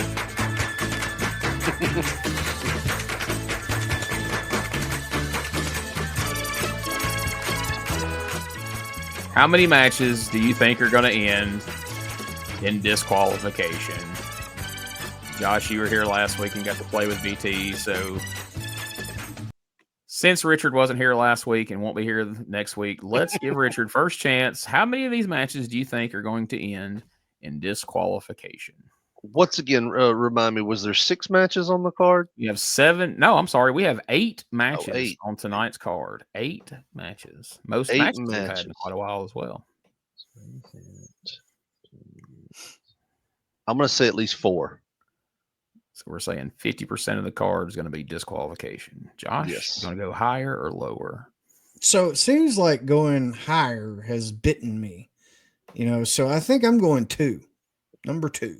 All right. So we got 2 against 4. All right, folks. 2,000 people at the Mid-South Coliseum to see in the opening match, the principal, C.W. Bergstrom, pinned the man of the 90s, the Nightmare, Uncle Danny Davis. I'm shocked. I'm shocked about that one. In the second bout of the night, the Natural Bo Alexander pinned Jeff Gaylord. In the third match of the night, New Jack and Homeboy pinned Rex King and Steve Dahl to win the USWA Tag Team Championships. What the hell? In the fourth match of the night, Miss Simpson stripped down Miss Texas to win the back alley street fight. I'm leaving. I'm out of here. Fifth match, Jeff Jarrett pinned Tony Falk. Tony Falk lost his hair in the hair versus hair match. Ah, fuck.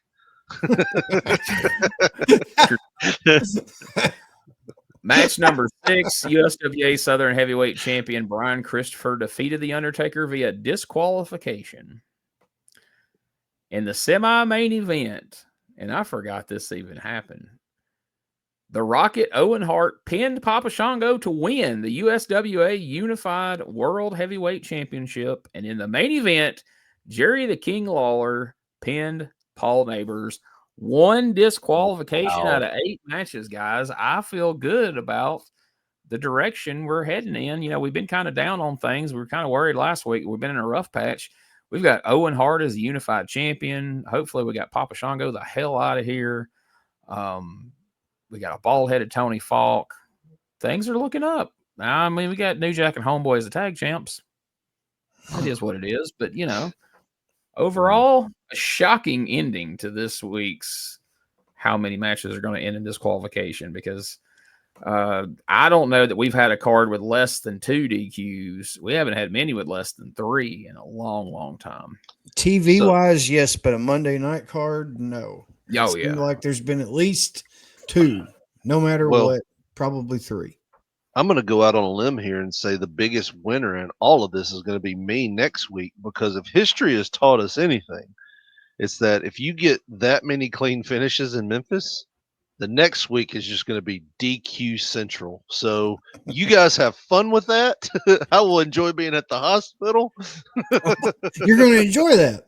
Wow. I mean, over a DQ fest, yes. I feel like that's coming. I'll be sure to tell James that.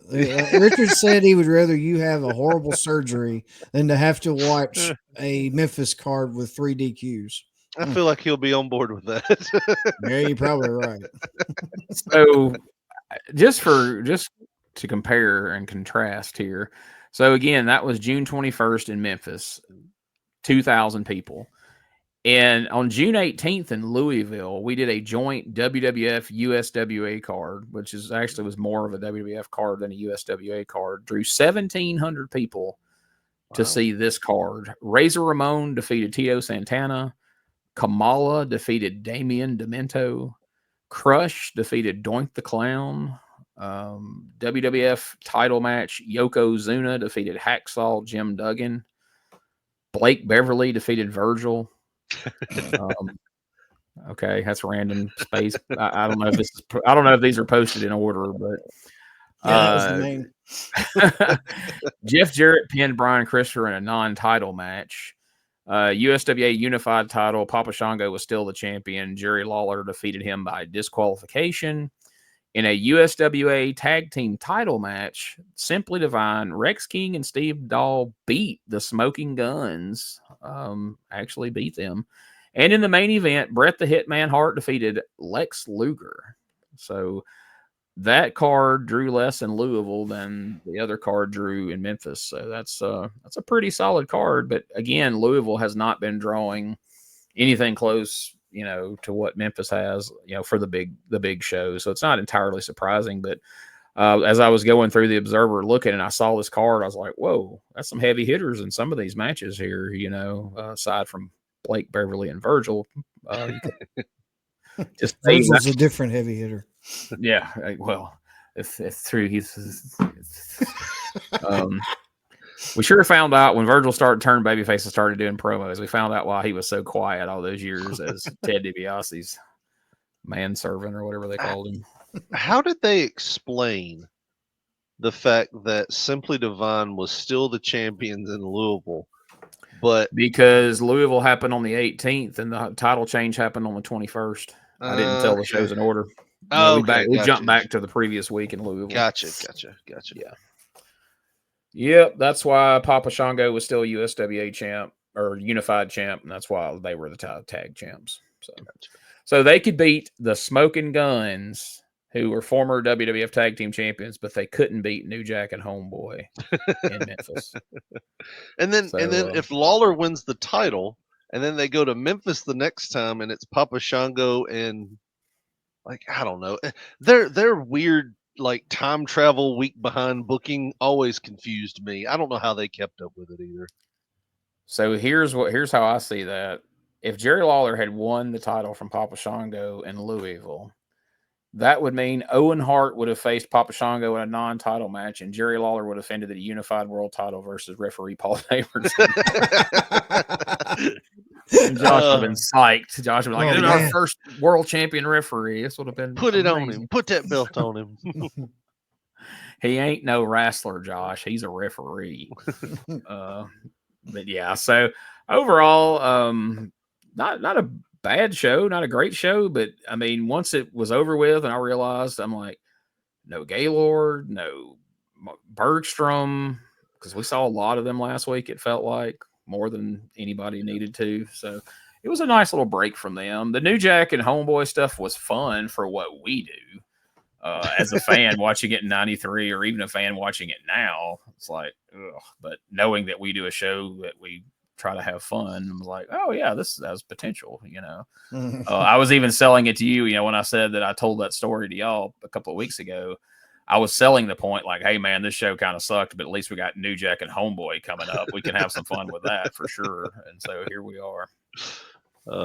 It's great I'd say stuff. overall, entertainment wise, like I've said before, that entertainment factor is really big with me. So I enjoyed watching the show, but I could really relate with that statement. It wasn't necessarily the show that made me buy the ticket. It was, the card. You bought your ticket in spite of the TV show. Right. It was fun, Yeah. I mean, I'm like you. I mean, yeah, just to be different, I said my favorite part was Gaylord and Bergstrom weren't here, and that's true. But honestly, if you ask me 6 months from now, what do I remember about the show where New Jack debuted, I'm going to tell you Bert coming out and dancing and saying all the things he said on the promo, because that's the kind of shit that sticks with me. That's the kind of stuff at this point I find to be the most fun and memorable. So that's why we didn't watch that match because of anything to do with the match. I just knew that's going to be hard to kind of really encapsulate that in clips in contrast with the match going on and that going on. I'm like, we just need to watch that whole damn thing and have fun with it. So glad that worked out. Glad y'all enjoyed it as much as I did. I hope the audience did as well. When we finish 93, we need to have a clip of every main thing, like Mike Miller throwing the chair. Talking about a YouTube review. Yeah, I will remember you, Sarah McLachlan playing on it and everything. and yeah, and just have all these clips, Bert dancing, I can't really think of anything else that stands out. But yeah, Well, I mean, we still got 6 months worth of things to Yeah. happen. I mean, that's I think we need to have a clip show, and then maybe like we'll have our top 5 favorite moments of '93. Yeah. Maybe even have like some year-end award type things of That'd the be best, extremely worst, fun. and that'll definitely be fun. And maybe we can even if we can find a way to put up like little like voting things where we can have like maybe the audience vote on some of the stuff, or they can write in. It could be like our favorite this and that, and then we can go like, and here's what here's their favorite things. And it'll be interesting to me how much theirs differs from ours, because theirs may be the legitimate good stuff that happened, or at least in the fans' mind, and ours is going to be the silly stuff like, oh, we liked when he threw the chair, and we liked when Burt danced, and they're going to be like when Barrett and Lawler wrestled in the cage or whatever the fuck happens. I don't know. But Owen's here. You got to figure Brett's coming along before too long. And I remember there's no mention of it here, but like I remember just recently as I was getting magazine clips to put up on the Facebook page, Vince McMahon's at ringside for a Jerry Lawler-Paul Neighbors match at the Mid-South Coliseum. And at one point, he trips Lawler, and it kind of sets off the whole heel Mr. McMahon thing in Memphis. I feel like it has to be this match, because how many Paul Neighbors, Jerry Lawler one-on-one matches did we have in Memphis? But then again, Lawler won it, so I don't know. So I'll be interested when we get to next week and see the clips, if this is where Vince McMahon shows up, or if that's later on. I don't know. But again, I can't imagine we had too many Lawler, Paul Neighbors main events. And then again, I've went out of my way not to look back at '93, look ahead. So I kind of don't know what's coming. There might have been a 6-month Jerry Lawler, Paul Neighbors feud for all I know. I may be completely wrong. So yes. And in the interest of staying excited, that's why I don't look ahead. So maybe that's why subconsciously I like it so much, is because it lasted so long. I look back on it fondly, and I just don't remember. That half of '93 was Lawler and Paul Neighbors feuding. They had that Iron Man match eventually, and the scaffold match, and I see Paul Neighbors turn into like the Paul Jones of it, just sending assassin after Lawler, trying to defeat him. I do want to say Paul Neighbors has the best name for like a children's TV show, does it not? Like Mr. he had Neighbors. Yes, he would have been like with Mr. Rogers. That's Paul Neighbors. He's our neighbor. Yeah, but once he got out on that porch, get out of my damn yard, you punk kids. He's throwing rocks. I'm a referee. I'm out late at night. Make all that damn noise. Brandishing weapons to children. Let me teach you kids a lesson about how the world screws you and you can't trust nobody. Don't be a referee, because we get screwed. Nobody appreciates nothing we do. That sometimes you just got to haul off and knock them on their ass, like I did Jerry Lawler in his pink Pepto pussy tights. He's saying that as his dog's like eating the bicycle tire of one of the kids. Everyone is scooping up their kids, running away, leaving. Don't look at Mr. Neighbors.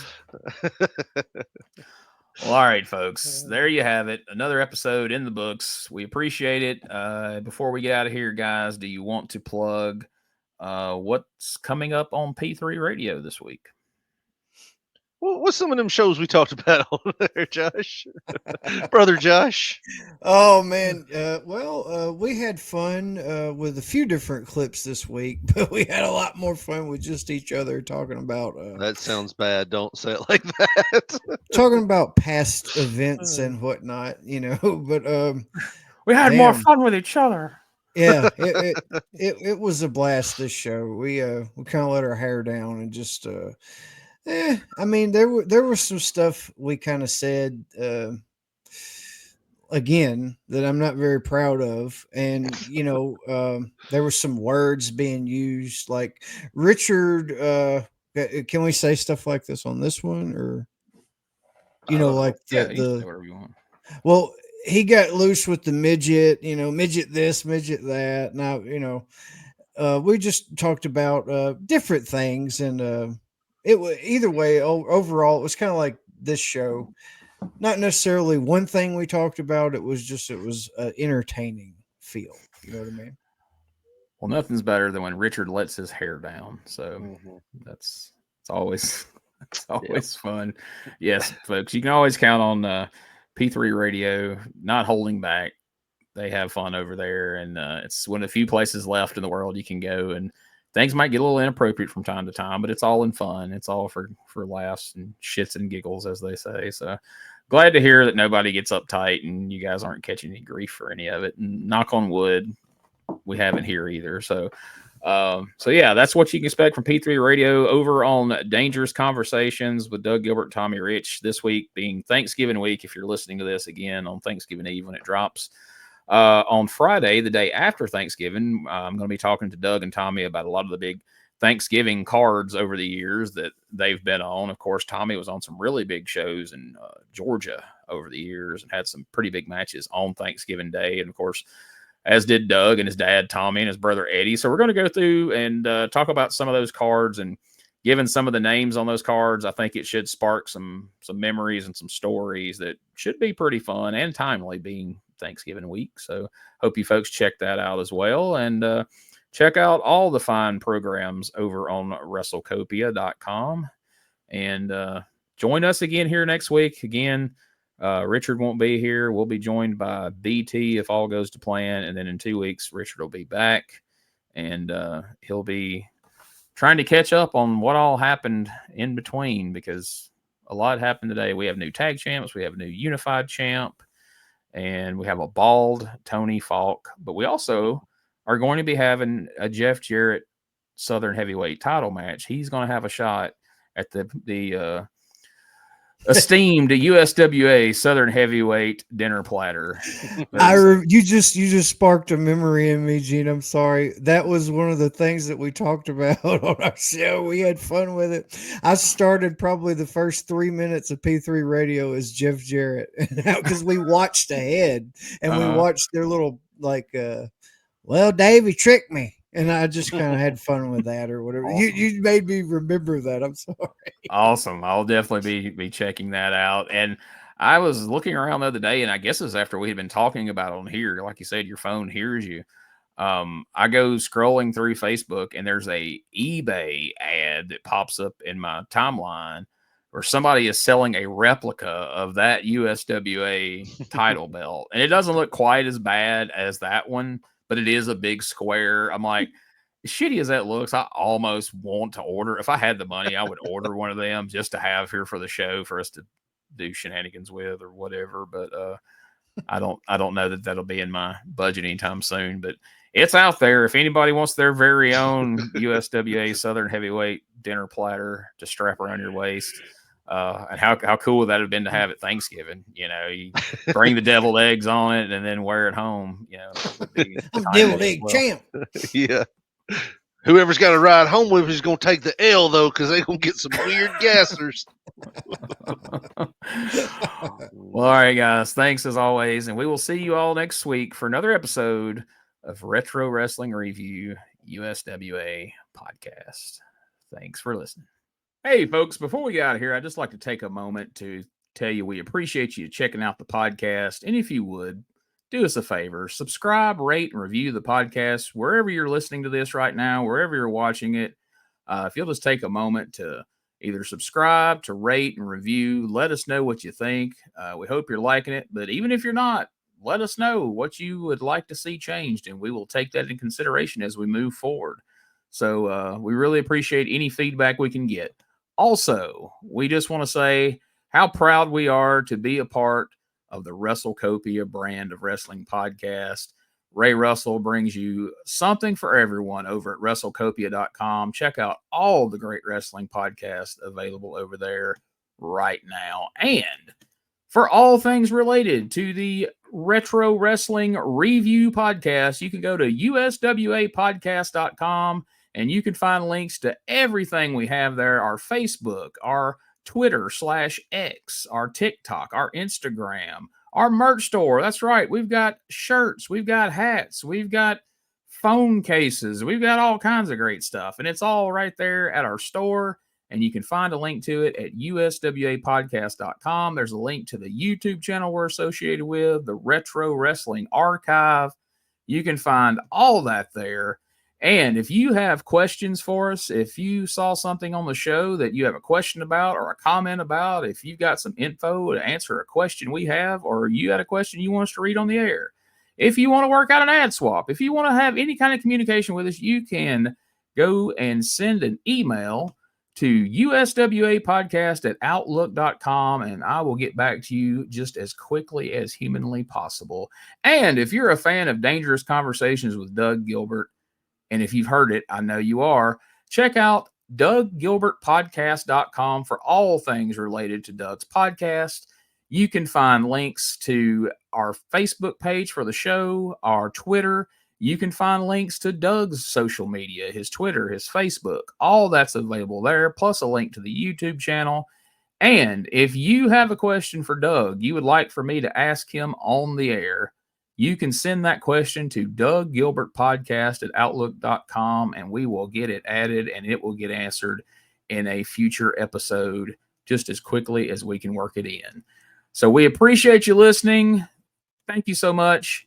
And we'll catch you here next week for more